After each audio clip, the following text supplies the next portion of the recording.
नमस्कार, मेरा नाम प्रेरणा चौहान है और हमारे साथ मौजूद है बीजेपी विधायक नंद किशोर गुज्जर जी, जो कि लोनी गाज़ियाबाद के बीजेपी के विधायक हैं।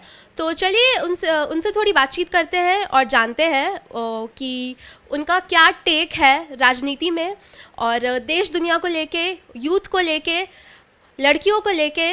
तो सर, कैसे हैं आप? ठीक हो? बिल्कुल, हाँ, एकदम ठीक। तो सर, मैं आपसे ये पूछना चाहूँगी कि लोनी गाज़ियाबाद की अगर मैं बात करूँ तो वहाँ पे अभी एजुकेशन को लेके क्या चल रहा है? देखिए, गाज़ियाबाद को तो नोएडा से पहले एजुकेशन हब माना जाता था। अब नोएडा में, क्योंकि जो अपना ग्रेटर नोएडा है, उधर काफ़ी एजुकेशन का नॉलेज पार्क से लेकर के और जो आगे जेवर की तरफ उत्तर प्रदेश गवर्नमेंट ने वहाँ काफ़ी चीज़ें की, जिनमें कई यूनिवर्सिटीज़ भी बनी। लेकिन गाज़ियाबाद जहाँ तक है, वहाँ कई ऐसी संस्थान हैं बड़े, जो चाहे इंजीनियरिंग के हैं, चाहे मेडिकल कॉलेज हैं, या हमारे जो प्राइमरी एजुकेशन के हैं, या जो जितने अपने प्राइवेट वहाँ के जो हमारे स्कूल हैं। तो गाज़ियाबाद क्योंकि सबसे पुराना शहर है और नोएडा भी पहले जो गौतम बुद्ध नगर ज़िला है वो गाज़ियाबाद का हिस्सा था, तो इसलिए ये स्वाभाविक है कि वहाँ बड़े बड़े संस्थान शुरू में आए और इंडस्ट्री के रूप में भी उद्योग का भी हब गाज़ियाबाद है। तो जो बच्चे वहाँ एजुकेशन लेते थे, तो स्वाभाविक है कि उनको एम्प्लॉयमेंट भी मिले। तो एजुकेशन और एम्प्लॉयमेंट जो है, जो एनर्जी जो यूथ की है, उसके लिए भी काफ़ी स्थान था। तो अभी गाज़ियाबाद क्योंकि पार्ट हो गया है, गौतम बुद्ध नगर अलग हो गया और गाज़ियाबाद अलग है, तो उस दृष्टि से हम देखते हैं तो गाज़ियाबाद का एजुकेशन के मामले में आज भी हमारे कई इंस्टीट्यूट ऐसे हैं जो उत्तर प्रदेश नहीं, देश में नंबर 1 है। तो सर, आपने एजुकेशन और एम्प्लॉयमेंट को साथ में जोड़ा, तो ऐसा क्यों हो रहा है कि जो लोगों के पास बहुत ज़्यादा डिग्री है फिर भी वो अनएम्प्लॉयड रह रहे हैं?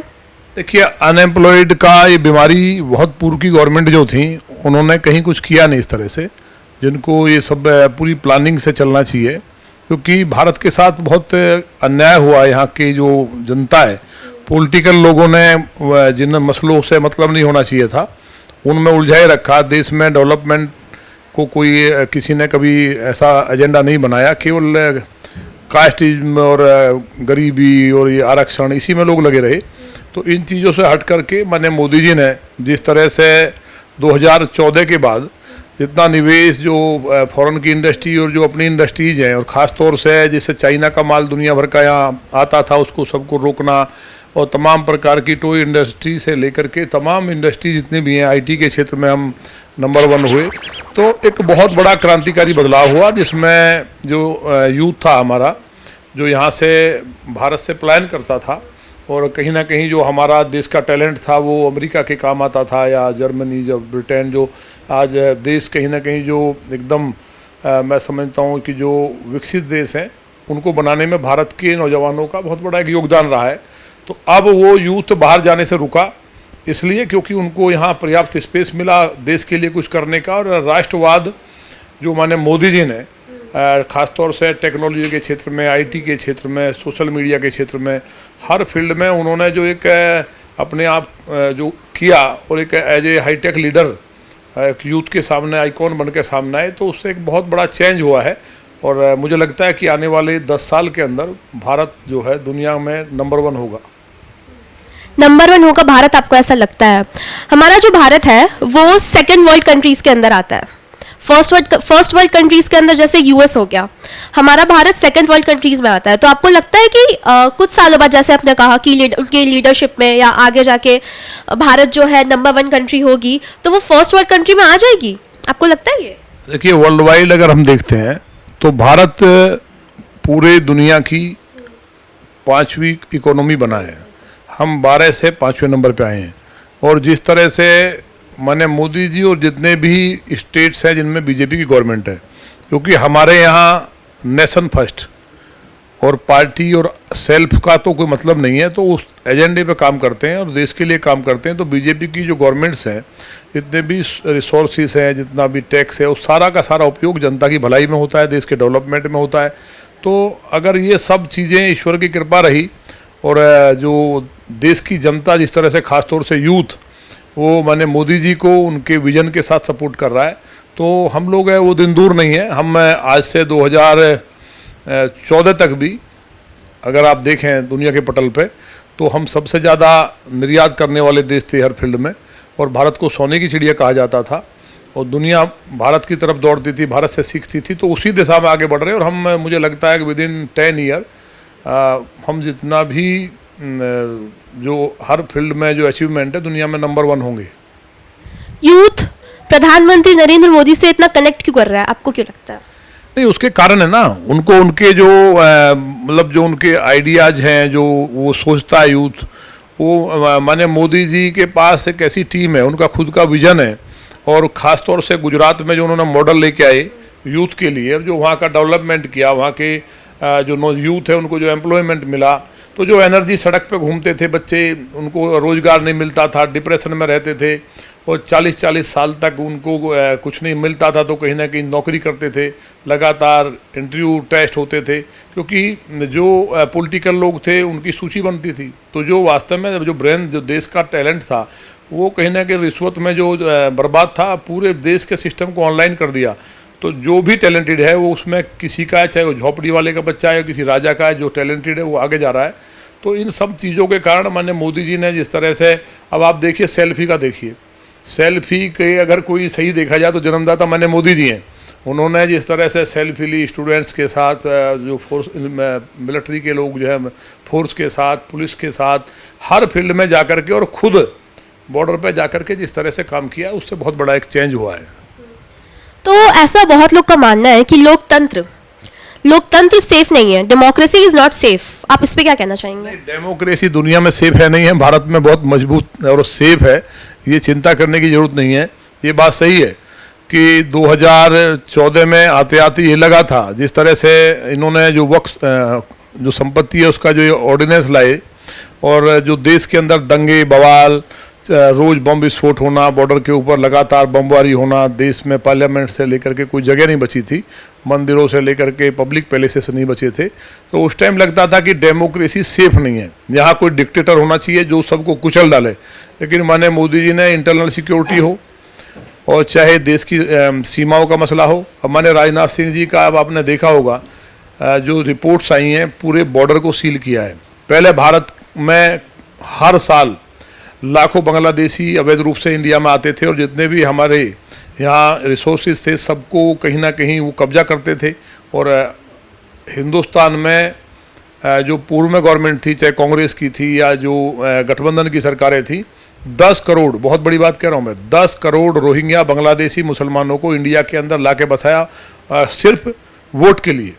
तो ये सब चीज़ें जो देश के साथ हुई, उनको देखिए बहुत इतनी स्पीड से उनको भी कंट्रोल करना, देश के अंदर दंगे ना हो और लोगों को भरोसा देना। तो ये डेमोक्रेसी जिस तरह से लोगों के कहीं ना कहीं निराशा थी कि लोकतंत्र बहुत ख़राब चीज़ है, पॉलिटिकल लोगों से एक विश्वास का संकट था कि जो पॉलिटिकल राजनीति में लोग हैं वो कहीं ना कहीं करप्ट हैं, भ्रष्ट हैं, देश के लिए काम नहीं करते, रोजगार के लिए, एम्प्लॉयमेंट के लिए नहीं, उनसे कोई मतलब नहीं है, वो केवल अपने परिवार और अपने लिए पैसा लूटते हैं, अपराधियों को साथ रखते हैं। तो उस चीज़ को, जो इमेज को तोड़ने का काम माननीय प्रधानमंत्री जी ने किया, और नेताओं में विश्वास हुआ कि नहीं, लीडरशिप अगर अच्छी है तो देश के जो लोग हैं, भारत जो किसी भी देश के हों, तो ख़ास तौर से भारत के अगर रहने वाले लोग हैं तो अपने आप को सेफ समझें। ये जिम्मेवारी लीडरशिप की है, जिनको हमने चुना, जिनमें हमने अपना विश्वास जताया, तो वो लोग हमारे लिए पूरी तरह से खरे उतरे हैं। और माननीय मोदी जी ने, ये संकट एक बहुत बड़ा राजनीति में था कि पॉलिटिकल लोगों की इमेज,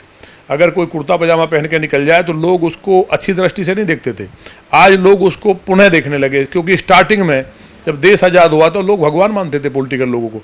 सुभाष चंद्र बोस जैसे जो लीडर थे, उन्होंने देश के सामने एक बहुत बड़ा आइडियल पेश किया, जिसको लोग ये मानते थे कि लीडर ऐसे होते हैं। लेकिन फिर नेहरू जी के बाद आते आते बीच में शास्त्री जी ने लोगों में भरोसा जताया कि देश में ऐसा नहीं है, नेता ऐसे भी हो सकते हैं कि जो 25 पैसे के लिए खुद रिजाइन कर दें, कि 25 पैसे का हिसाब गड़बड़ क्यों हुआ। और यह तो कांग्रेस में तो ज़मीन से लेके आसमान पाताल, उधर हमारे यहाँ उत्तर प्रदेश में सपा की गवर्नमेंट रही तो केवल महोत्सव मनाने के नाम पे सारा जनता का पैसा सिर्फ ही महोत्सव के नाम पे, तो और बहन जी का सब जो भ्रष्टाचार था उससे कई चीज़ें गड़बड़ थी। लेकिन माननीय मोदी जी ने और उत्तर प्रदेश में योगी जी ने जिस ईमानदारी के साथ काम किया, हाँ ये बात सही है कि जो सिस्टम है उसमें बहुत बुरा जंग लगा हुआ था, तो उसको ठीक करने में बहुत ताकत लगानी पड़ी और अभी भी पूर्ण रूप से ठीक नहीं है। धीरे धीरे मुझे लगता है कि जिस स्पीड से हुआ है तो आने वाले 3 साल में डेमोक्रेसी इतनी स्ट्रांग होगी कि लोग प्राउड करेंगे। चलिए, डेमोक्रेसी की तो बात हो गई। मैं एक महिला हूँ, तो आपको क्या लगता है महिलाएं, लड़कियां सुरक्षित है इस देश में? देखिए, सुरक्षित नहीं थी, ये बात सही है कि मुंबई अब है? नहीं, अब तो आपको क्या लगता है? आज आप रात के 2 बजे जाते हैं, कहीं आपको लगता है कि मैं महिला हूँ या मैं लड़की हूँ? लगता है। आजकल तो इतने रूल्स बना दिए हैं गवर्नमेंट ने। देखिए, एक आध केस रेयर केस हो सकता है, वो जेंट्स के साथ भी है।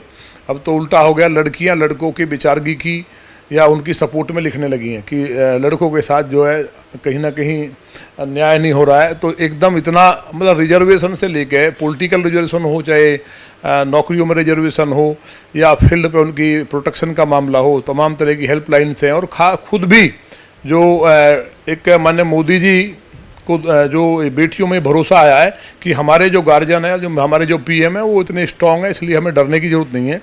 तो अब तो मैं समझता हूँ कि लड़कों से ज़्यादा कॉन्फिडेंस और काम करने का जो उनकी जो इफ़िशियंसी है, चाहे वो फोर्सेस में हो, चाहे किसी भी फील्ड में, इंडस्ट्री के फील्ड में हो, चाहे पॉलिटिक्स में हो, हर क्षेत्र में, चाहे वो कहीं इकोनॉमी का मामला है, तो इतने बड़े बड़े बिजनेसमैन गर्ल्स हमारे यहाँ हैं। तो ये सब चीज़ें जो हुई हैं वो बिना लड़कियों के कॉन्फिडेंस के नहीं हो सकती। बिल्कुल।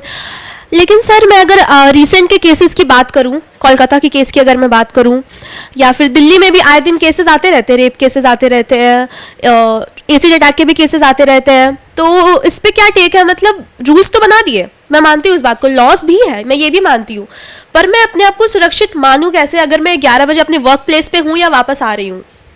नहीं, वो बात ठीक है। जो कोलकाता में हुआ तो वहाँ जिस तरह का माहौल है वो ठीक नहीं है, सारा का सारा वहाँ अनसेफ है। वो गवर्नमेंट बीजेपी की नहीं है, लेकिन हमने काफ़ी वहाँ माननीय प्रधानमंत्री जी ने, माननीय होम मिनिस्टर साहब ने और हमारे डिफेंस मिनिस्टर, ये सभी लोगों ने उसको लिया, जिसके बाद गवर्नमेंट बैक हुई। और दिल्ली के अंदर भी ये बात सही है कि अब दिल्ली बहुत अनसेफ है। मैं बार बार बोलता हूँ कि वहाँ विदेशी लोगों ने, घुसपैठियों ने दिल्ली के अंदर पूरी तरह से पार्कों तक कब्जा कर लिया है। तो जिनको कोई विजन और सोच नहीं है, जो यहाँ केवल हिंसा करने के लिए आए हैं, उनका भी ऑपरेशन करने की ज़रूरत है। तो एक आध केस हुआ है जो दुखद है, जिस तरह से ये आखिरी सवाल मैं अपने मन से पूछना चाहूंगी कि सर, आपको राजनीति में आने के लिए किसी ने मोटिवेट किया या आप अपने दिल से या चीजों को देखकर आप आए हैं? मतलब आप इसके बारे में बताइए कि क्या टेक है इस पे? देखिए, राजनीति में हमारा आने का कोई मतलब नहीं था। मैं टॉपर रहा हूँ, मैंने इंजीनियरिंग की। उसके बाद जब ये लगा, एक बड़ी कंपनी में मैं असिस्टेंट मैनेजर था, जब मुझे लगा कि गाय कट रही हैं, मेरी जो विधानसभा है वहाँ ज़्यादातर घुसपैठिए मुस्लिम 6 लाख की आबादी है, और वहाँ उस आबादी में एक दिन 12 साल की बच्ची को उठा करके उनका रैप कर दिया गया। गाय काट रहे हैं, रोज़ पशुओं को काट देना, चाकू मार देना, 6-6 मर्डर होते थे। ज़िला गाजियाबाद जैसी अपराध पे मूवी बनी, तो हमें लगा कि लाइफ का कोई मतलब नहीं है, और इसलिए मन बहुत व्यथित हुआ। तो मैंने इसको जॉब को छोड़ करके अजगर सेना का गठन किया और मैं लगातार संघर्ष किया। जब यूथ लगा कि यूथ नहीं जुड़ा, बिना यूथ के देखिए कोई चेंज नहीं हो सकता, तो यूथ को जोड़ने के लिए मैं रीएडमिशन लिया। एक बड़ा आंदोलन 9 महीने तक चला, सड़क पे हम लोग सोए 9 महीने तक। हमारे परिवार के लोग भी हमसे बहुत एकदम नाराज़ हो गए कि घर में एंट्री नहीं करना है। और उसके बाद हम, चुनाव होता है, 27 साल से रुका हुआ, और हम इंडिपेंडेंट जीतते हैं बड़े बड़े धुरंधरों के सामने। फिर हमें माने राजनाथ सिंह जी राजनीति में लेके आते हैं। हम आना नहीं चाहते थे, हम बाला साहब ठाकरे जी को बहुत मानते थे। उन्होंने मुंबई में, महाराष्ट्र में जो हिंदुत्व के लिए और वहाँ की बहन बेटियों की सेफ्टी के लिए जो काम किया, यूथ के लिए जो उनका विजन था, तो उससे प्रभावित थे। तो हमको था कि हम उनकी तरह अजगर सेना नाम का एक संगठन बनाया, और उसके द्वारा हम लोग बहुत काम किया एनसीआर में। तो मैंने राजनाथ सिंह जी से फिर हम प्रेरित हुए कि उन्होंने गोरक्षा का कानून लाए। मैं क्योंकि धार्मिक व्यक्ति हूँ, मैं जब 6 साल का था तब से मंडे का फास्ट रखता हूँ, तो इसलिए हमें गाय माता है, ये हमारे संस्कारों में है, परिवार में। तो उसके लिए संघर्ष हुआ। मैं 32 बार जेल गया हूँ, किसान के लिए, स्टूडेंट्स के लिए, धर्म के लिए, गाय के लिए, बड़े बड़े माफियाओं से लड़ते हुए। और उसके बाद जब माननीय राजनाथ सिंह जी ने मुझे बीजेपी ज्वाइन कराई, और मैं लगातार बीजेपी के कई पदों पर रहा, यूथ की राष्ट्रीय टीम में रहा, किसान मोर्चा की राष्ट्रीय टीम में रहा, और जिलाध्यक्ष भी रहा गाजियाबाद जिले का, प्रभारी इंचार्ज रहा मैं बागपत का। और फिर उसके बाद टिकट मिला, तो जब भी कोई बहुत बड़ा धुरंधर मेरे सामने ऐसे ऐसे माफिया लड़े और जो बोले कि डमी कैंडिडेट है, और बड़े पैसे वैसे लेके घूम रहे थे, लेकिन भारतीय जनता पार्टी में कार्यकर्ता की कीमत है। जो हमने मेहनत की और हमको टिकट मिला, जिन्होंने कहा कि हम हारेंगे उनकी जमानत जब्त हुई, और आज हम लोग जो काम कर रहे हैं वो भी कई बार ऐसा लगता है जो गलत बात है हम उसका विरोध करते हैं कि पार्टी के भी हम खिलाफ बोल रहे हैं, तो लेकिन हमारा जो अंदर की आवाज़ आती है उसके आधार पर काम करते हैं। आप अगर 2 शब्द किसी यूथ को जो पॉलिटिकली बहुत एक्टिव है, जो पत्रकार बनना चाहते हैं या फिर राजनीति में जाना चाहते हैं या उस साइड जाना चाहते हैं, आप उनको क्या एक मैसेज देना चाहोगे या क्या बताना चाहोगे? देखिए, मेरा तो ये मानना है, मेरा जो अपना अनुभव है कि प्रत्येक काम, अगर आप झाड़ू भी लगाने का काम कर रहे हैं तो उसको मानिए भगवान ने मुझे काम दिया है, ये भगवान का काम है, ये मैं भजन कर रहा हूँ और उसके लिए मैं बेईमानी नहीं करूँगा क्योंकि वो भगवान का काम है। तो अगर आप परिश्रम की पराकाष्ठा करेंगे, मेहनत करेंगे किसी फील्ड में भी, तो छोटी सी लाइन है, गीता में भगवान श्री कृष्ण जी ने कहा है कि मैं कर्म का किसी का भी आज तक रखता नहीं हूँ, जो मेहनत करता है जिस फील्ड में उसको उसकी ऊंचाई पे मैं पहुँचाता हूँ। तो इसलिए आदमी को अपने जो कर्म हैं उनसे डरना चाहिए और भगवान से डरना चाहिए, बाकी मेहनत करनी चाहिए। जनता क्या कहेगी, लोग क्या कहेंगे, इसको कहने दो। धन्यवाद सर, बहुत ही अच्छा लगा आपसे बात करके, मेरा बहुत ही अच्छा अनुभव हुआ और मैं मतलब इस बात को पूर्ण विराम देना चाहूँगी कि बहुत ही अच्छी जो है आपकी, आप जैसे सोचते हो बहुत अच्छा है और यूथ को आप समझते हो।